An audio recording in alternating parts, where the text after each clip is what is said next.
I just thought I'd tell you, I bought a torch setup.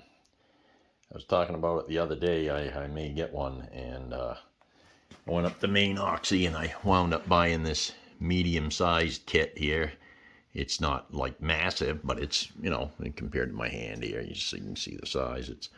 It's a good sized torch, and we got quite a bit of oomph to it, and I think it'll work out good for doing the Babbitt, and definitely work out a lot better for brazing with the silver solder on them blocks here.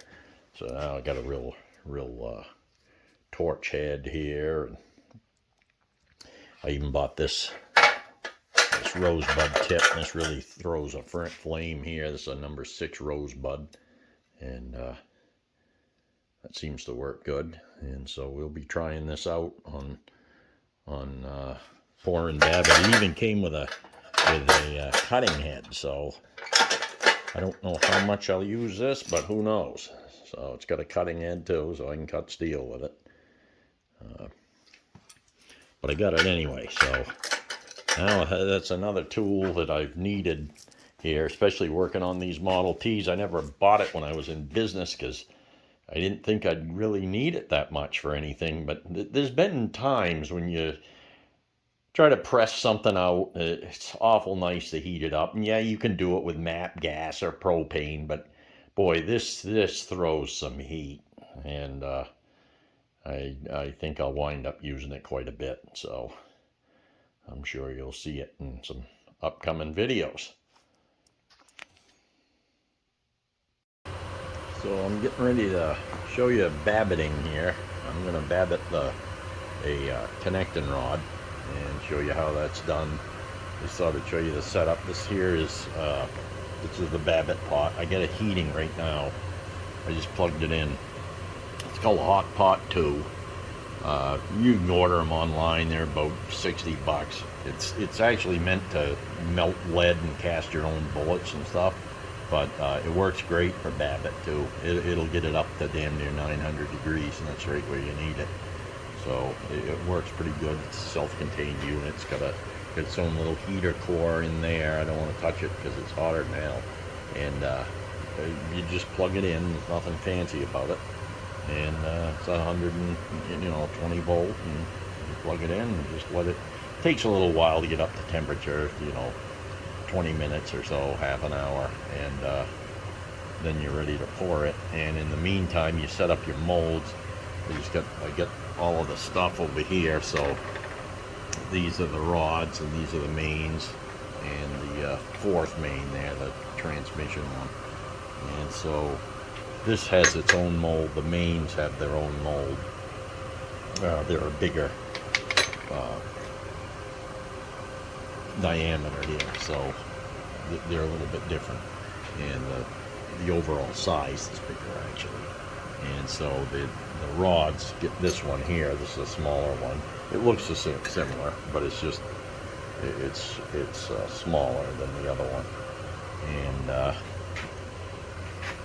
this here is just a couple of blocks I got sitting here, and they're pretty level, sitting on this steel table. I checked the level of them, and this is just to hold this. I'm going to show you mounting the rod in this mold, so you can kind of understand what's going on.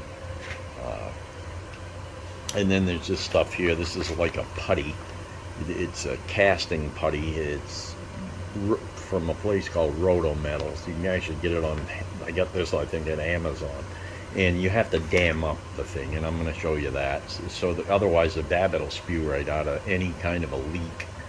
So you got to make sure everything's tightened up. And so I'm going to show you setting this mold up here. I'm going to put you in the tripod. There we go. And so you grab a rod, and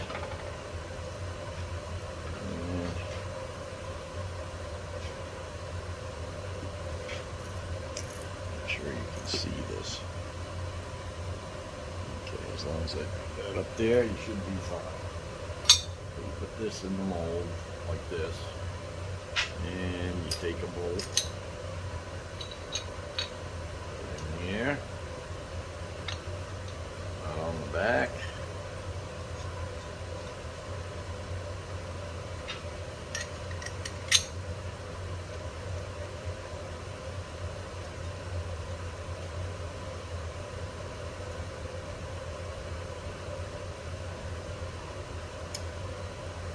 And tighten that up.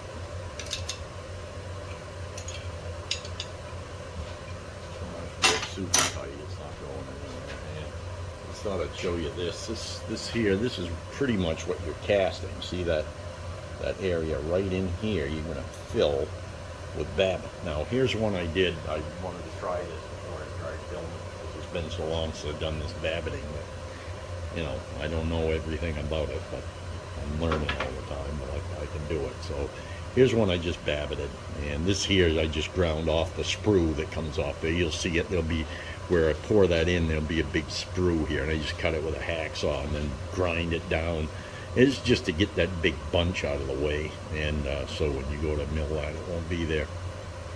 And so this is what it looks like poured. Pours these, you got to have these here. It's not really a thrust surface per se, but you got to hold it so there's 6,000 or 7,000 clearance between the crankshaft and this. You don't want it slopping too much, otherwise the wrist pin in the end of this will come out and gouge into the side of the cylinder wall. So you gotta keep that from moving too far. So that's what that looks like after it's all done and cooled. And it takes a while to cool. So that's how you start. You got that mounted on here. Now these are the end caps. If you look at the end caps, you can see this side's got a cut around here, and this side doesn't. Now, if I just wanted it flat, I'd put it in this way against this, but I don't. I want that surface. So you put it in this way against this, like this, and then you start screws in here.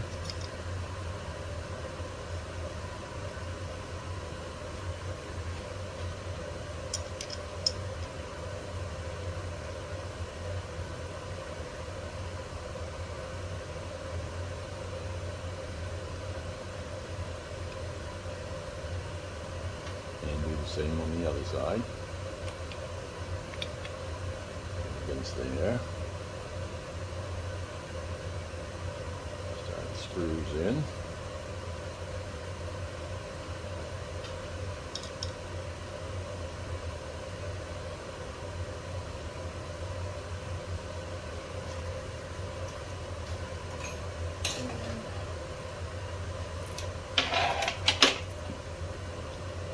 So you can just snug up on them just a little bit. Not much, just a little bit.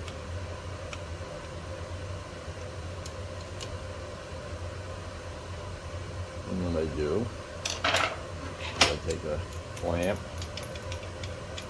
and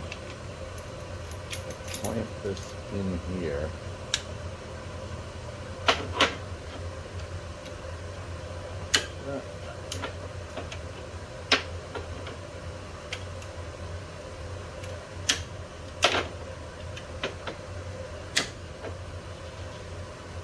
Tighten that up. Loosen these so that pulls that in.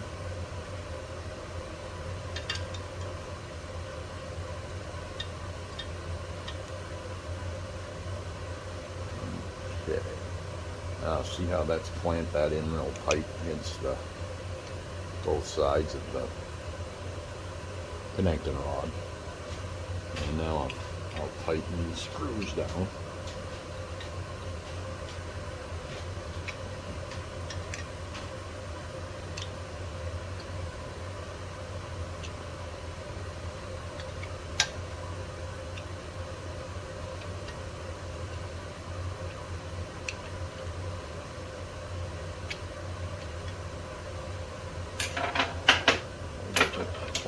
off.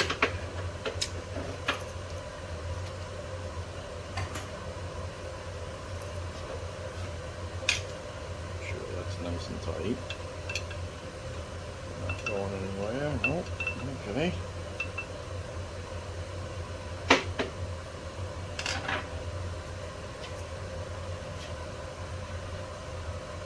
Okay, so the next thing I gotta put some of that in there, but first I want to melt some more Babbitt into this.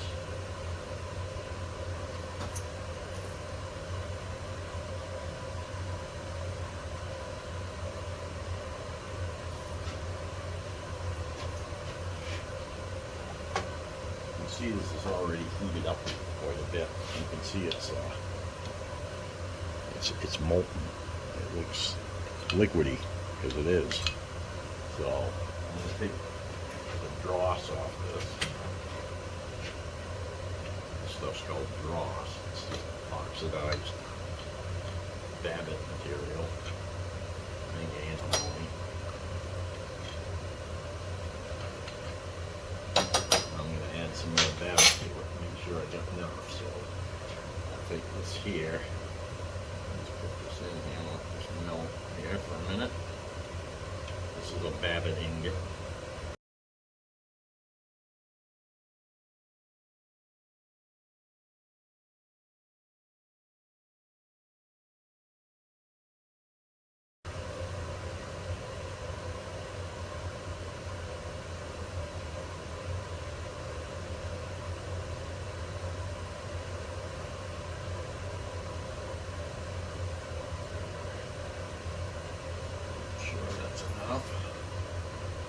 And set that over there.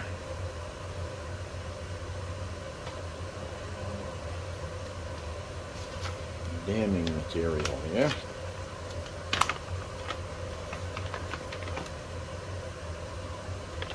And let's see. We've got some of this. And I'm just going to go put a little water on it. There, I just put a little water on it. You can see it's just like almost Play-Doh or something. And so you don't need a whole lot. You got to do each side of that. So I'm going to take that out and I squeeze that, pull that, roll it.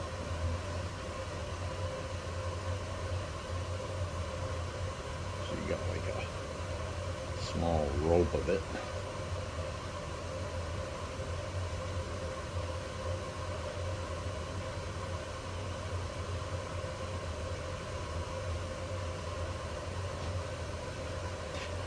Now what you got to do, you got to dam this up, because in case there's any gap in here, if there's any gap, that's going to come spewing out of there when that molten Babbitt. Now, when you pour this, you want to see it come out of these little square openings here at the top. Those are vent holes, and that's got to pour down through there and then come back out, and you'll see it when I have it on here. You'll see it go out the side there and out the back side there. So, and that's what you want. That means it's full.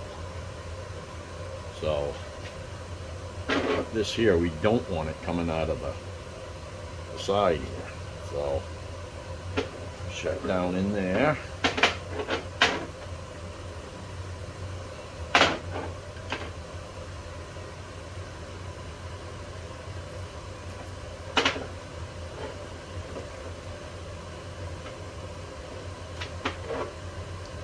That right down in there good.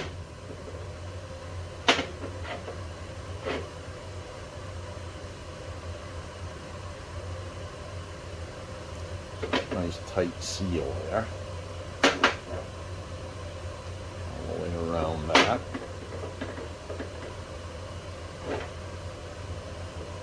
They used to sell this stuff called Babbitt, right? I guess that's what anyone I've seen talk about it or read about it, that's what they use. But I guess they banned that here quite a few years ago, 10, 12 years ago. I think it's got asbestos in it, so they banned it. And,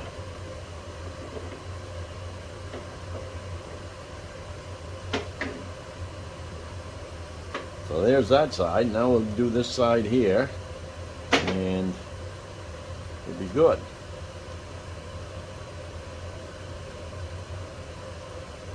Roll that up like I did the other one.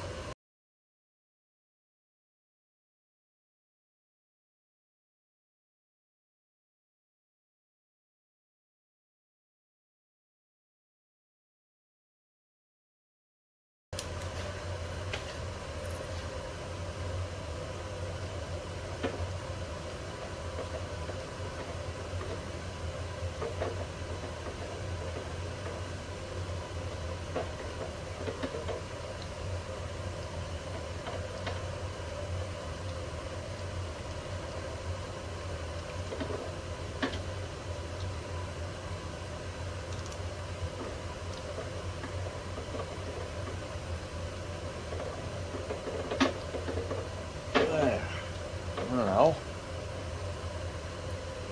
that's all in there. Now that's ready to pour.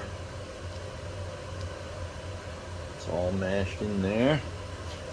And so I'll lift this back up here so you can see this. Now this here is the funnel, they call it. So this is where you're going to pour into here. And this has a little timing mark here, as it does here. As you can see, the end of this is it's rounded like this. So that has to go in here right, otherwise you'll have a mark in the bottom of the rod there where that goes. So this here times it, so you just put that in there so it lines up and push that down in there. And now that's ready to pour. So what we do is set this up here. And this is just so that, whoop,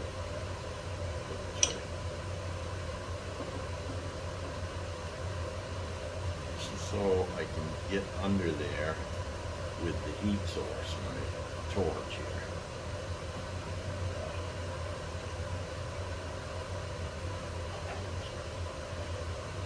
This temperature thing here, let's see how hot this Babbitt pot is. Yeah, she's damn near 802 degrees, so that's hot. So the next thing to do, this tool's out of the way. Next thing to do is to take and heat that. I gotta heat the mold and the rod up. So everything's gotta be up at least 400 or 500 degrees.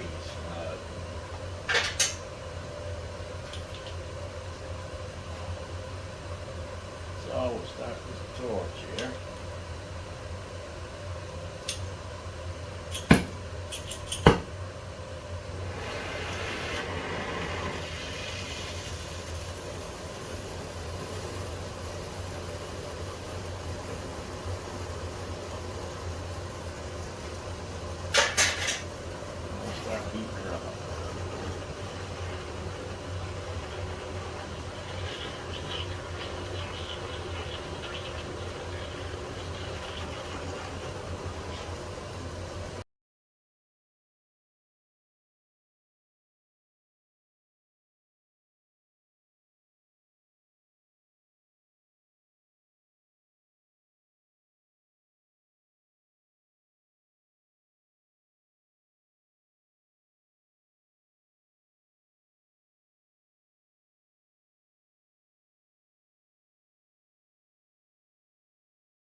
Pour that, you're going to warm it up good. When you pour it, you need to stay molten when you fill that cavity.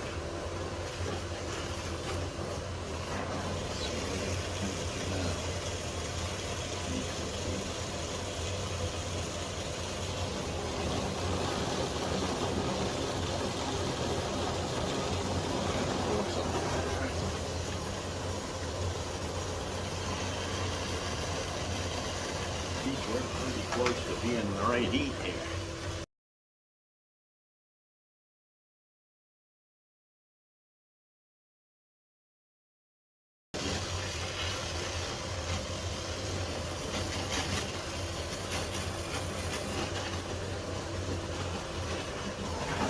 Good.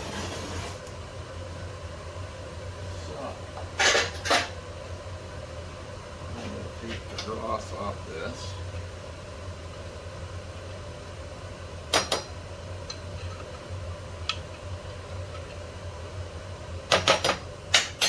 Pick up the pot, bring it over here.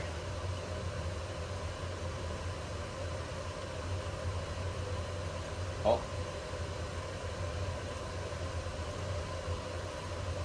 I think I got it.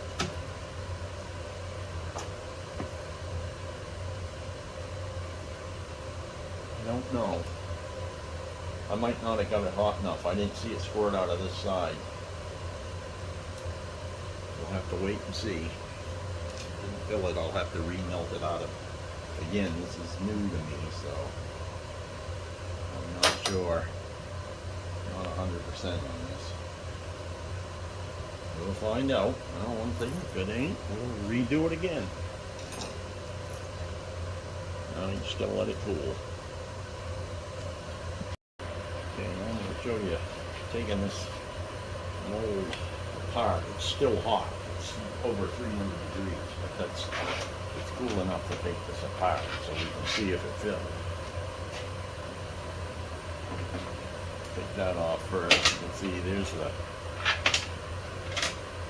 screw I was talking about right here. This is the touch out the microphone. Now,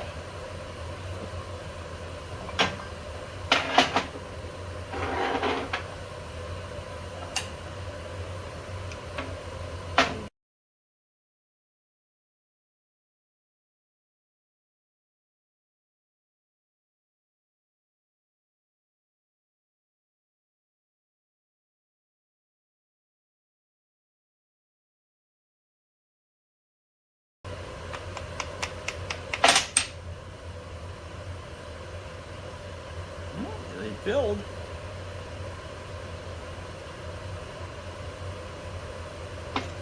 What's that putty we put on there? Rise it out. Just throw that out. Use on the next one. And take these nuts off here.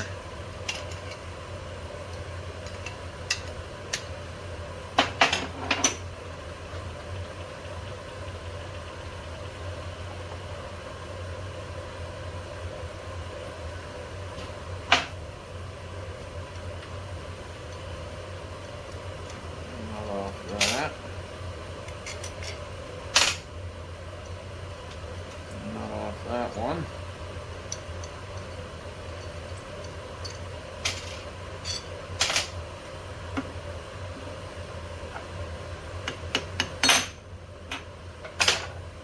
And there's the bearing, all poured.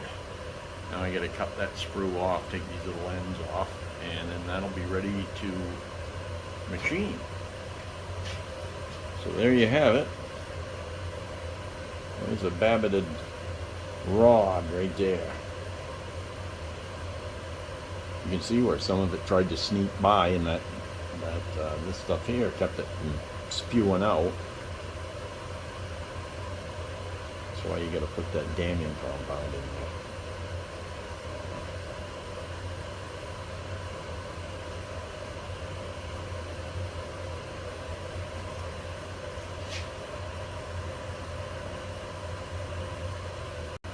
Well, I got another one set up here. I'm going to film it.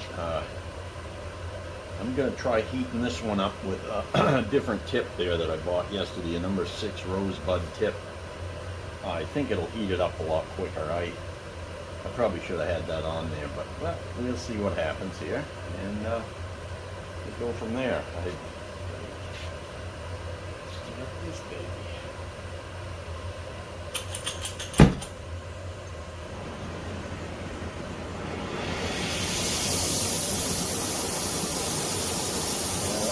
That's got a lot more heat.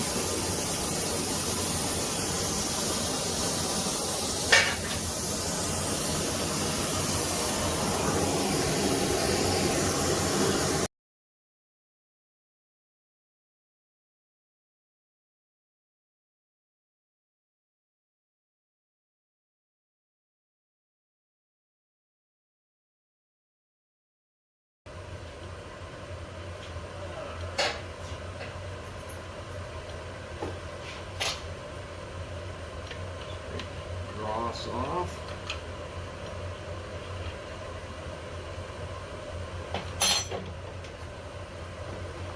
Let's give her a pour here.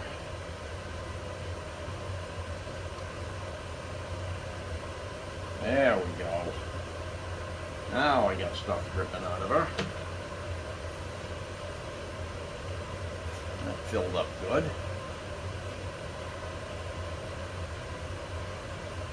There.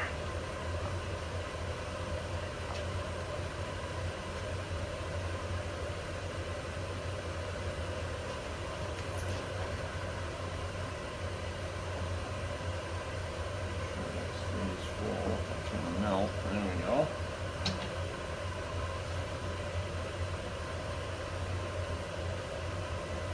Yeah, she's leaking through the vents on this side over here, so that's good. That means we got her plenty hot enough. So there, we'll let that cool. And I'm in the process of taking this thing apart. She's still pretty hot, but it's cooled down to about 300 degrees, so 280 somewhere around there.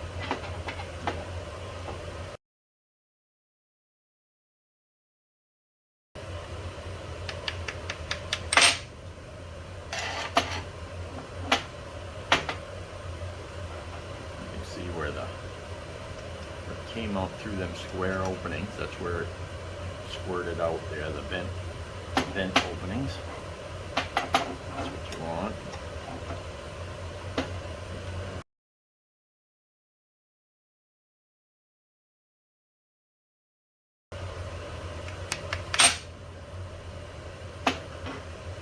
And there's that side.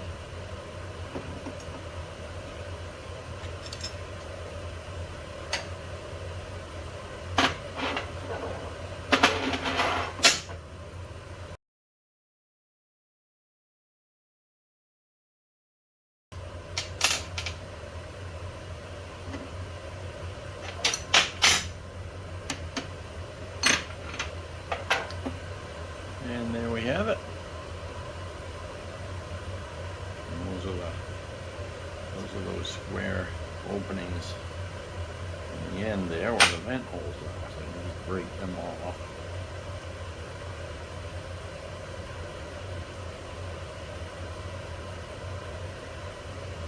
There, I'll cut that off with my hacksaw. And there's another one.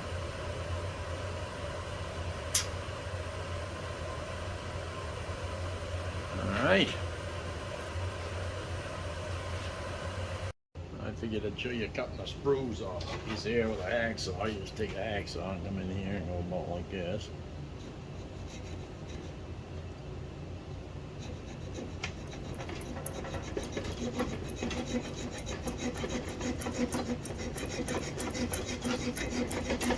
Part way on that side. On this side.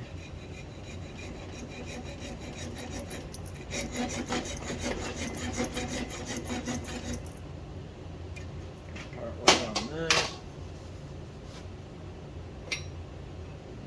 Yeah. That one's off.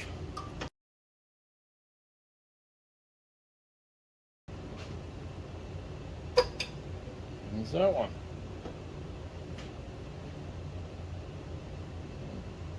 That's all there is to that. And then what I do a lot of times, I take this tool here and this head on it here, this cutter, and you just go in there and hand work that down so it's not sticking up. But it really doesn't matter because we're going to be milling these off, and that mill will take that right off. No problem. So I don't even think I'm going to do it on that. I have to do it on the main bearing, on the main bearings, because that's done with a hand worked tool. So well, we're ready to do the second pour on the second cap, I should say. So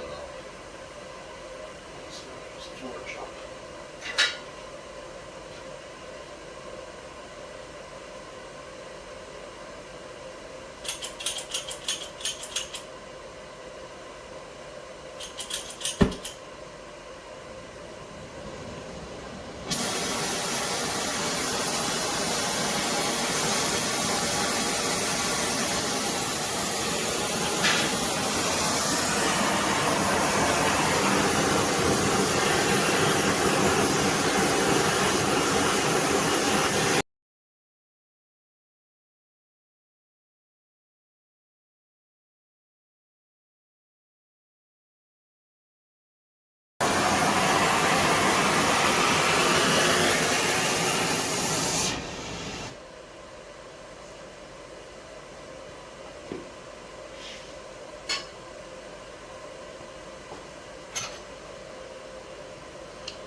And there we have it.